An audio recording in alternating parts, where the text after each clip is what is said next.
Hey guys, what's going on? All Hail King 9 here, and today I'm going to be going over some of my favorite picks for your DFS lineups for this Paris Legion home series for Friday, June 19th. Now, just to let you guys know a little bit about my knowledge for Call of Duty, I've been watching competitive Call of Duty for many, many years, and I just know a lot of these players, and I know if these players are going to excel or if they're going to perform poorly in some of these matchups. Now, one thing to say is that for these Call of Duty events, the hardest day to predict is Friday. For Call of Duty players, it's all about getting off to a hot start, and if they get off to a hot start, they're going to be hot the entire weekend. Now, because of this, obviously Saturday and Sunday are a lot easier to predict, and that's where I feel more confident and I wager more money.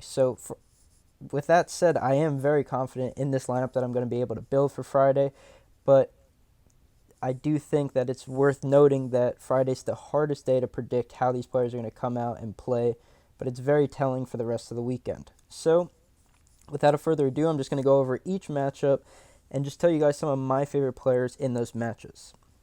So, the first matchup we have here is Paris versus Florida. Now, Florida obviously just came off a huge win at the Minnesota home series last weekend, and they looked extremely impressive. They took down the top three teams in Call of Duty, and Awakening made his debut and looked very impressive.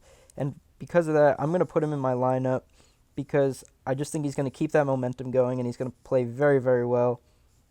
As you can see here, 100 plus in all three of his games, just stunning. He had an incredible performance, and I think he'll be very good again this weekend. Now, for other players on Florida, I'm not going to have anybody else in my lineup because Florida's kind of an interesting team. They're extremely balanced. Any one of these players can pop off. They're all very talented. Skies is probably their most talented player, but some matches he has, they're not very good for the fantasy side of things.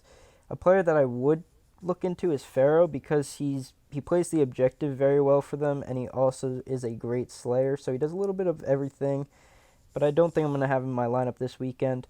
For the Paris side of things, Luka's obviously their best player, but I think Kismet could be worth a shot. He's kind of like Pharaoh as he plays very well for the objective and is also a great slayer, but for me, I'm not going to have him in my lineup.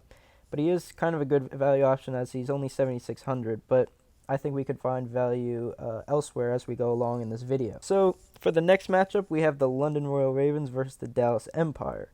Now, Dallas lost in the final last weekend, and they looked very good, but they had a little bit of flaws. I do think with the veteran leadership they have in Clayster and Crimsix, they're going to be able to fix those mistakes, and they're going to look really good this weekend, in my opinion. I think they're going to reach the final once again, and I think they're going to win this event this time. And to pick the players from this matchup, you got to have Shotzi in your lineup. I personally am going to have him as my MVP. The kid's a freak. He's the best player in the game, in my opinion. He's so good. You got to have him. You can see here, I mean, that's ridiculous numbers he's putting up. I expect him to throw up another 100 plus, and I do think this series has a chance of being, 4 games, 5 games. I think this could be a competitive series as London is pretty good, but, they haven't played in quite some time, so we'll see how it goes. Other players from Dallas, Hugh is very good. He's very talented. He doesn't get talked up as much as Shotzi does, but he's very good. I think Illy's an interesting pick. Because he's very good at S&D, and if this series goes 5, then that's going to be 2 S&Ds they're going to be playing, and Illy could, do really well in those games.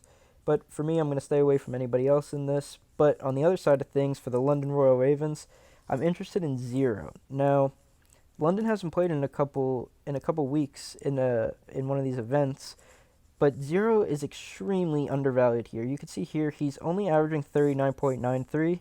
But that's only because he wasn't playing in those first 5 games that he's listed as. He just was slated into the starting lineup their last event, and he looked great. He made London look even better than they did before. He's a really good key player for them, and I think he's going to keep this up. I think it's exceptional value here at 7,600. You got to have him in, I think, if you're going to try to, go down and get some wiggle room to get some of the bigger guys in your lineup. I think Zero is a great option here in this matchup. Now, for the next matchup, we have the New York Subliners versus Optic Gaming. Now, for the New York Subliners side of things, like the London Royal Ravens, we haven't seen them play in a couple weeks. Same with Optic Gaming as well, but we haven't seen them play. The thing with New York is they're a very balanced team. It's kind of tough to pick out one player that's really going to pop off. You know, Mac is the highest averaging player here with 117. But for me, I'm not going to take a shot on him. I'm going to see how he plays Friday, see how the subliners play Friday, and then maybe come back to him later on in the weekend. Like I said, Friday's a tough day to predict. It only gets easier after Friday. But for me, I'm going to stay away from Mac. I don't really want to spend 9,900 on him when I could get a player that I could trust more and get those points. One player that I do want to go after is Slasher. Slasher's another player that I think is priced very, very poorly. Only 9,000 when he's averaging 120. If you look at all these top players, I mean, he's averaging more than Simp. You have to go all the way down to 9,000, and 120 is among the top. So, you know, you got to have Slasher in here. He's extremely, extremely undervalued, and he's an absolute beast. He's probably one of the best ARs in the game. You could see here, it's laughable how good his numbers have been, and they only have him at 9,000. Makes no sense to me. You got to have him in, lock him in. He's going to put up numbers. And this series, I think, could go 5 games. I think it's a pretty even series. I do think Optic's probably a little bit better than them. But, like I said, Slasher's got to be in your lineup. For other players on this Optic Gaming team, another guy I really like is Chino. Now, Chino's another cheaper guy, but I'm going to put him in because, like I said, it gives you some more versatility in building your lineup. Now, Chino, he doesn't get the most kills. You could see in his game log, he doesn't go positive. He doesn't even go nearly positive, like, at all. But he still gets the points, and that's because he's an objective god. The man is always doing the little things to help his team win. You could see here 239 seconds for hardpoint. That is so much time. He's going to be playing the objective. He's going to get his points that way. And like I said, this will be a competitive series, and when it's competitive, Optic's going to be putting up the points. They're going to be staying around in games, winning these games against New York Subliners, and Chino's going to be the one that's, you know, getting those points for his team in domination and hard points. So I think Chino's a great play here, as the series should go 5 games, 4 or 5 games at least. So I'm definitely going to have Chino in my lineup. Now for the last series, we have FaZe versus Toronto Ultra. Now this series is a bit weird because Toronto has been having a little bit of drama. I don't know if you guys keeping up with it or what. Classic is not going to be in their starting lineup come Friday, and you could see it's their most expensive player on the team. So the guy that's playing for him is going to be Kleenex. Now Kleenex is very cheap, one of the cheapest players you could find here. But personally, I'm not going to play him. I think people are probably going to play him a lot since he's so cheap, but I know nothing about him, to be honest. I've heard good things about him, but I'm not going to pick him for Friday. I'm going to see how he plays Friday and then maybe come back to him later on in the weekend. But for this opening day for Friday, I'm not going to try to take a risk for him. Maybe I'll build the lineup where I can put him in so I have some more wiggle room and, get some of the top guys. But for me, I'm not going to pick him for this Friday. So for the FaZe side of things, I think this is going to be a beatdown. I think they're going to 3-0 Toronto. They're having a whole new starting lineup. I don't know how they'll perform. They didn't look great last weekend, and now they have a new player. I don't know how it's going to go for them. So I could see people taking Simp. He's the most expensive player on the slate. He's a great player, but for me, I'm going to go Celium. Now, in my opinion, I think Celium's the best player on FaZe. He's been playing extremely well.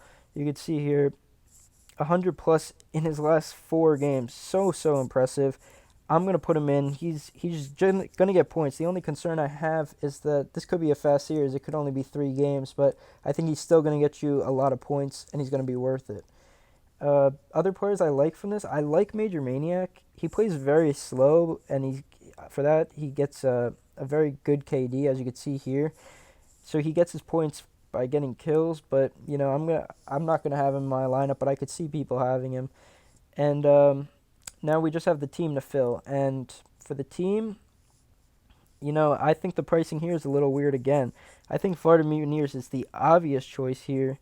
You save money, and they just came off a very impressive event where they won it, and they now have the easiest matchup for this Friday. I think Mutineers are the easy option. And then that's the lineup we have here. So that's the lineup I'm going to be sticking with. Like I said, maybe I'll make one with Kleenex in it, but this is the optimal lineup that I think will perform the best come Friday. So thank you guys for watching. Make sure you guys do subscribe, as I'm going to be putting out these videos for the rest of the Call of Duty events the rest of the year, as well as for this event for the Saturday and Sunday. So please subscribe, like the video, comment any feedback, your guys' thoughts, who you guys think are going to play really well on Friday, and just anything like that. So thank you guys for watching, and I'll catch you guys in the next one.